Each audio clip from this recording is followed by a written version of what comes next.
to the Mixtapes podcast with your host, Bert the Boy, Damien Montecarlo, and Angry Mikey.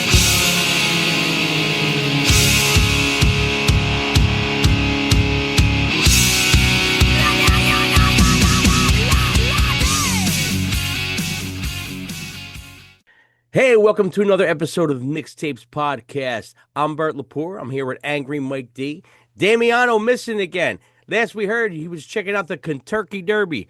So we'll see what Kentucky happens. Derby? The Kentucky Derby. So, He's yeah, drinking the juleps or something? the Mint Jubilees, you call The them? juleps or something? I don't know, man. I don't know. I just want to know if he wore a big fancy hat. That's all I want to know. But, yeah, so we got a good one for you today. We have, and we waited. Me and Mike both are fans, so we waited for, I guess it was a couple years for the new Lennon Claypool A Delirium. little bit longer than that. Good 5 years at least. Has it been that long? It's been a while. Highly Wow. anticipated. Well, I always call it the Lennon Claypool, but it's the Claypool Lennon Delirium. Claypool Yes.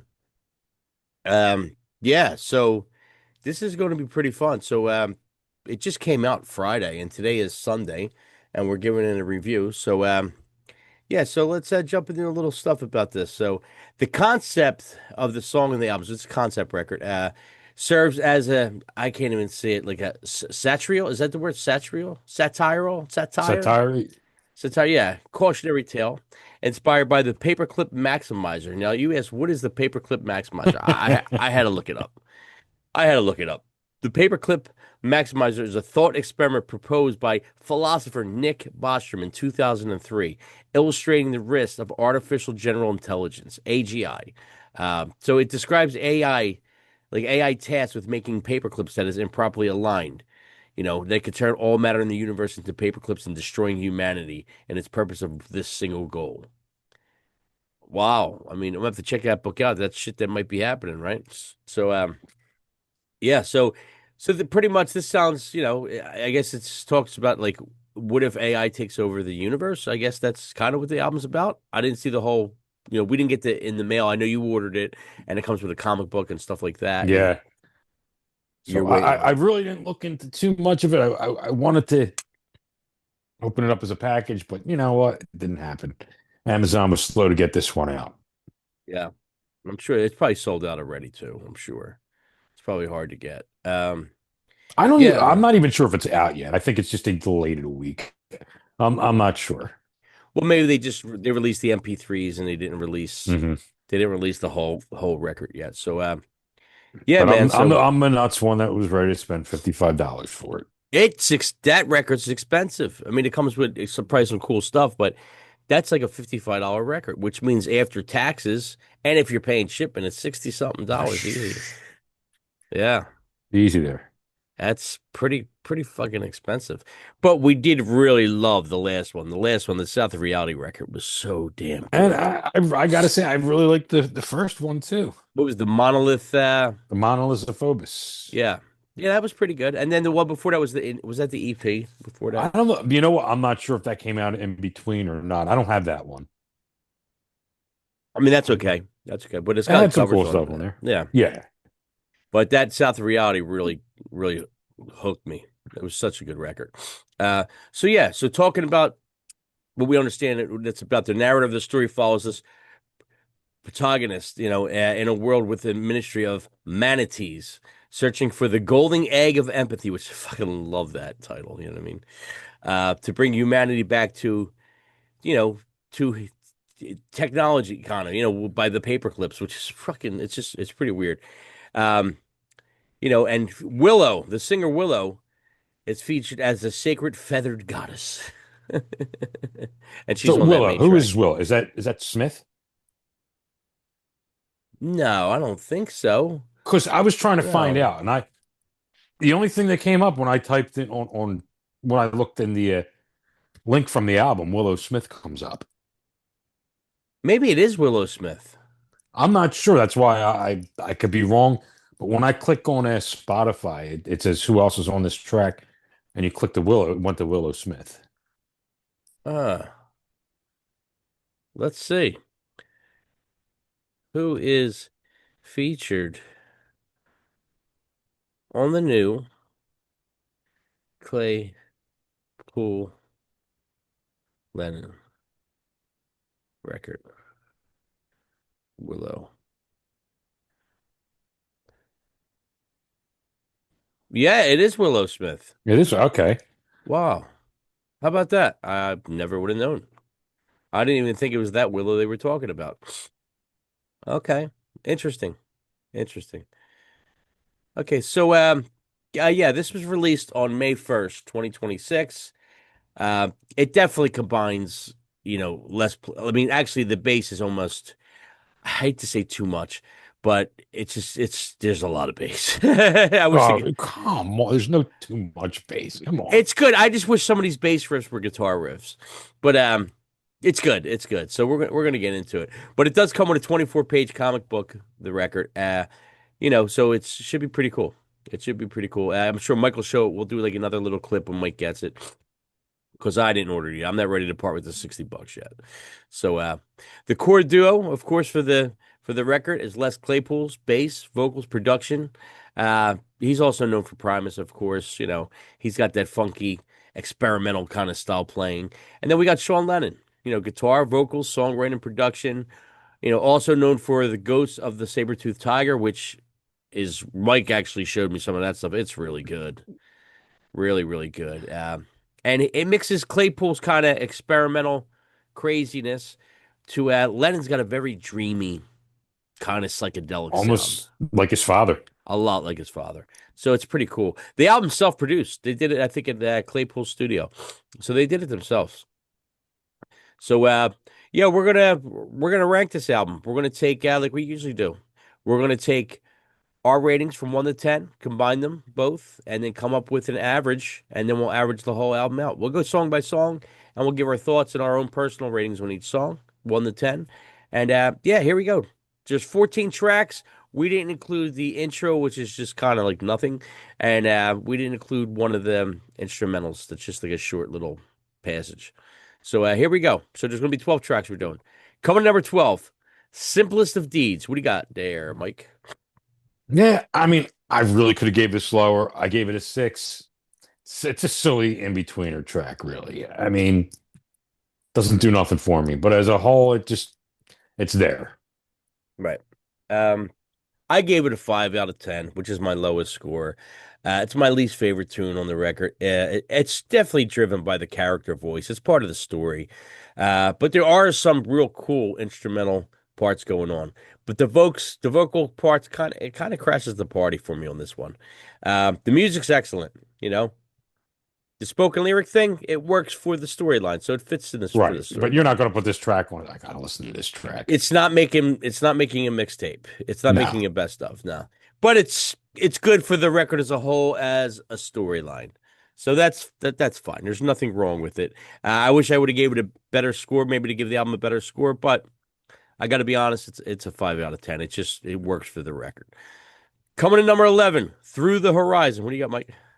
Yeah, I mean, almost the same thing on this one, but music's a little better for me on this one. Yeah, I gave it a 6.25.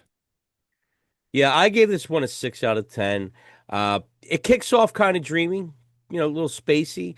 To me, this one it works. It puts together with the record. It definitely there's some glue with this song. The instrumentation is really, really good. It's cool. It's the vocal thing for me, the character thing, the melody is kind of like but the music is so damn good. 6 out of 10. It's just some of the glue for the record. Coming number 10, The Wake Up Call. Here we go again. Another one. Goofy. This one's a little on the fun side, but again, you're not going to listen to this one. You're not going to put it on to hear this one. It blends in with the album. 6.5. Yeah, that's the same problem. I mean, after this, it gets better. But The Wake Up Call, 6.5 out of 10. It's a bit goofy, but it works because it's another character driven. It introduces the character.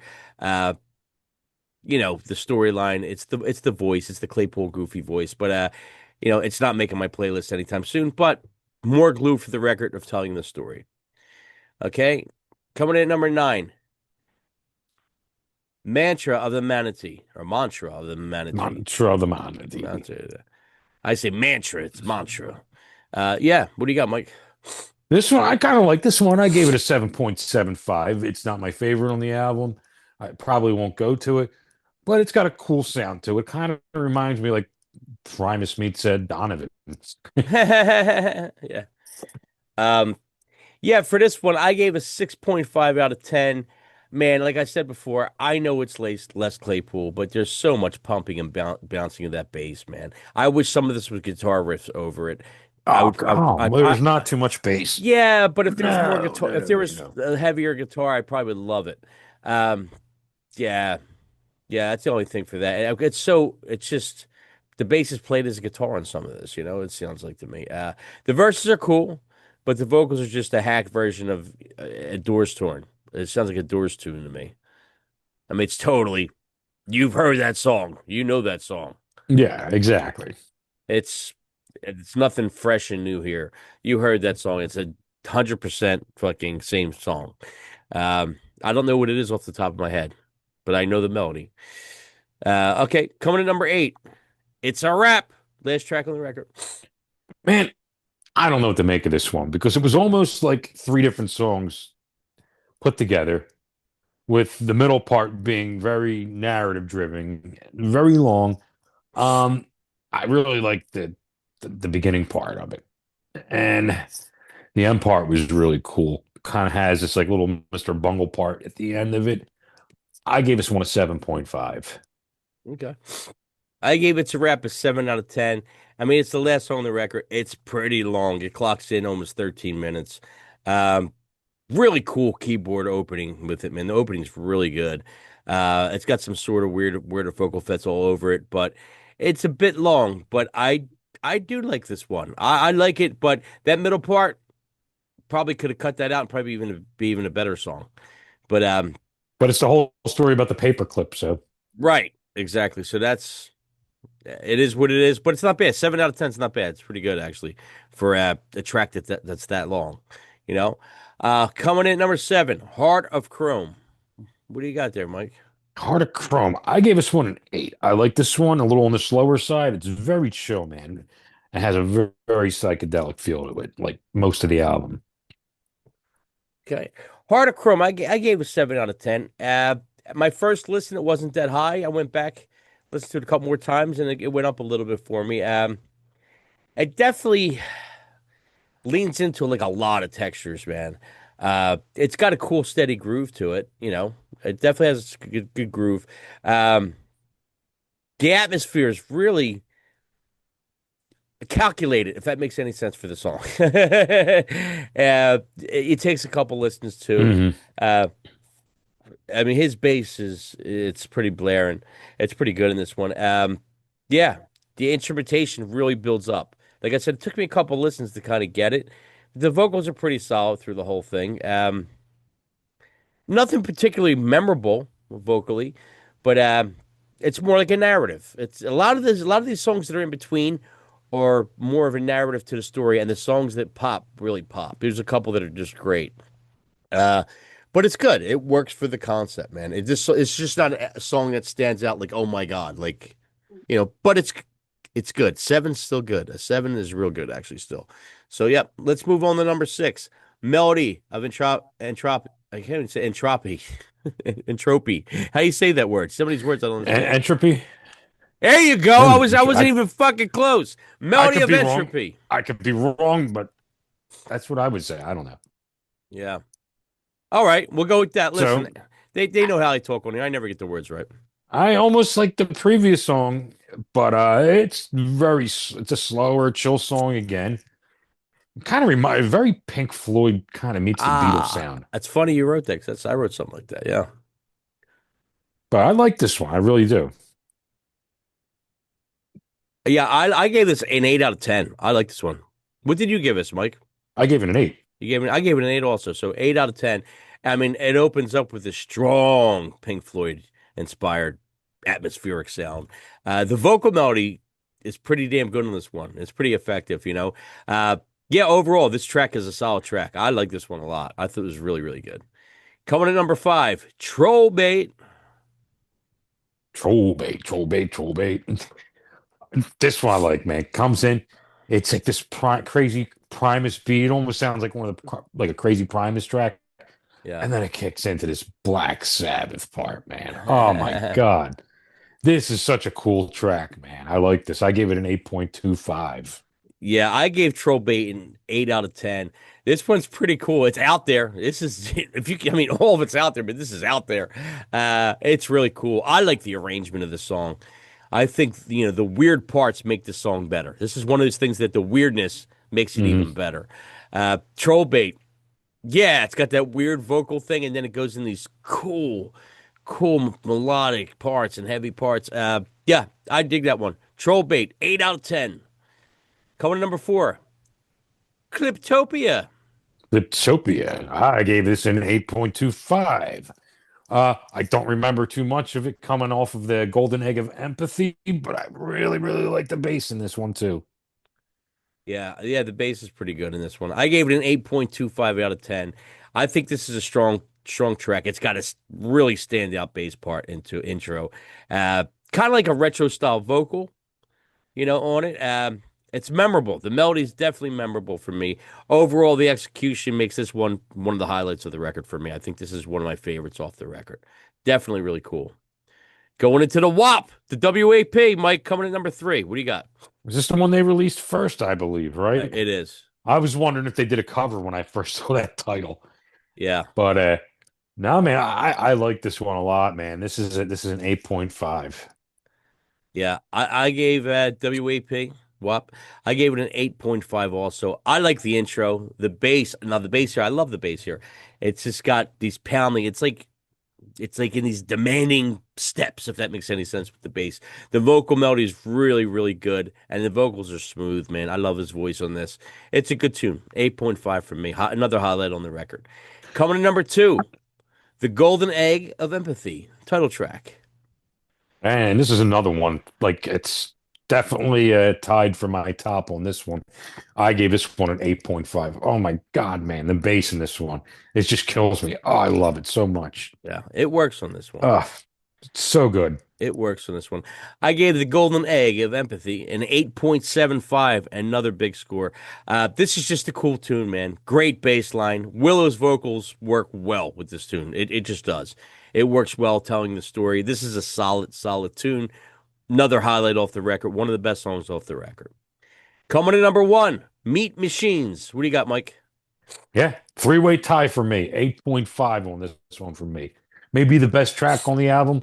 I'm not sure. I could change it any day between those three, but I like this one a lot. Yep. Number 1, Meat Machines. It was my number 1 pick, man. I gave it a 10 out of 10. I gave it a perfect score. This is just an excellent song. Oh my God. I think it's one of their best songs they ever did. Uh, it has such a great vibe to it. It's easily, definitely my favorite off the record. The arrangement is put together so well. It sounds so damn good. I love the vocals, man. It's just what a great song, man. What a great song. The atmosphere, to me, it's pretty flawless. It's the track off the record for me. I love it. I absolutely love it. Okay, so here we go for the scores. Mike D gave it a 7.66. I gave it a 7.46. Overall, mixtapes rating 7.56. It's a good score. It's almost an 8. So, really good score. What's your final thoughts, Mike? My final thoughts is my score doesn't really match up to how I feel about this one. Like, I would honestly give this probably somewhere between an 8 and a 9 if I had to just say, go out and buy this. But Yeah. yeah, this is just a really cool album, just like the other two, man. They do no wrong. Yep. I mean, I would say my final thought is coming off of South of Reality, my expectations were high. You know what I mean? Were understandably high. Yeah. But this album delivers. It's this. I think it's a solid continuation of where they were going. And listen, it only came out Friday. I might have listened to this thing 4 or 5 times, so it's probably going to get even better. Because South of Reality, when I first listened to it, I thought it was really good, and then I loved it within like a month. So it's already in the real good category for me. So I'll give you my strengths on the record is that the musicianship's crazy strong. It's cohesive, very imaginative. The concept is really cool. The vocals are smooth, and I like these two guys together.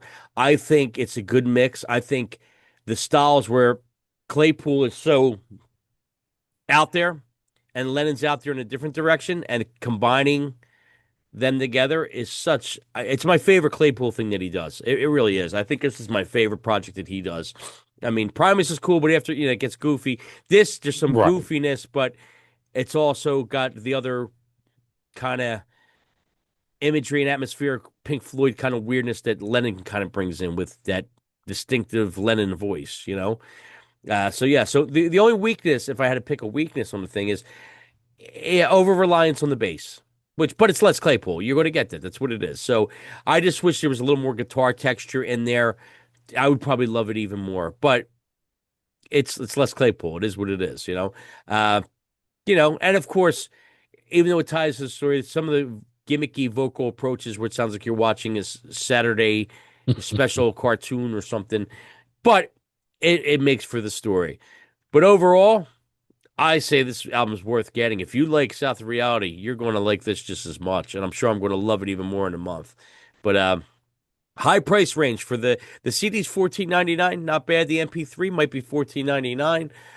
The record's like 50 something bucks. So, but Yeah, but you do get the comic book with it and all that. And I'm curious to see when that comes in to look at the artwork and all that stuff. So at least you're getting something for the package. It's not just music.